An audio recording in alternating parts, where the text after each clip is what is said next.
If there's one takeaway from the corpus of footage that we spent 3 weeks looking at, it's that the January 6th committee lied.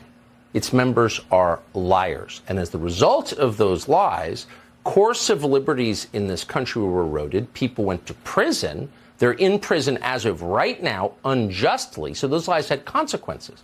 So you have to ask yourself, whatever happened to the members of the January 6th committee? These liars who hurt people and the country. Well, let's see.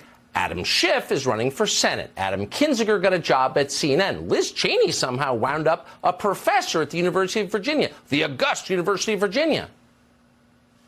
They're all still there.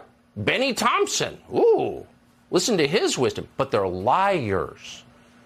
And above all, this video proves it. Here's another installment. One of the enduring mysteries of January 6th is the role that intelligence and law enforcement agencies played in the events of that day. We know there was some number of undercover federal agents in the crowd at the Capitol. Officials have since admitted that under oath. But what exactly were they doing there? The January 6th committee worked hard to hide the answer to that question. We do know from contemporaneous videotape that a mysterious figure called Ray Epps encouraged the crowd to go into the Capitol. For some reason, Epps has never been indicted for that. But there's no question he did it. We need to go into the Capitol! Under public pressure, the January 6th committee finally interviewed Ray Epps. Epps told the committee that he never entered the Capitol and therefore never committed a crime. His text messages showed that at 2:12 p.m., he boasted to his nephew that he had, quote, orchestrated the protests at the Capitol. He admitted he helped get people there. Yet, curiously, congressional Democrats consider Ray Epps an ally, not an insurrectionist. Tonight we can tell you that at the very least, Ray Epps lied in his sworn testimony to the January 6th committee. Epps testified that when he sent the text messages to his nephew, he had already left the Capitol grounds to return to his hotel room. That is not true.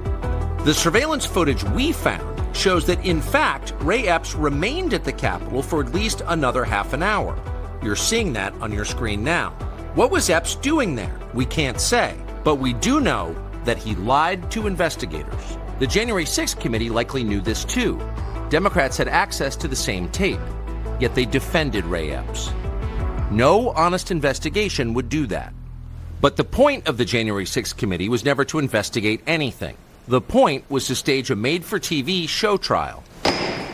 From the opening moments, the tone of the hearings was almost comically overheated and polemical.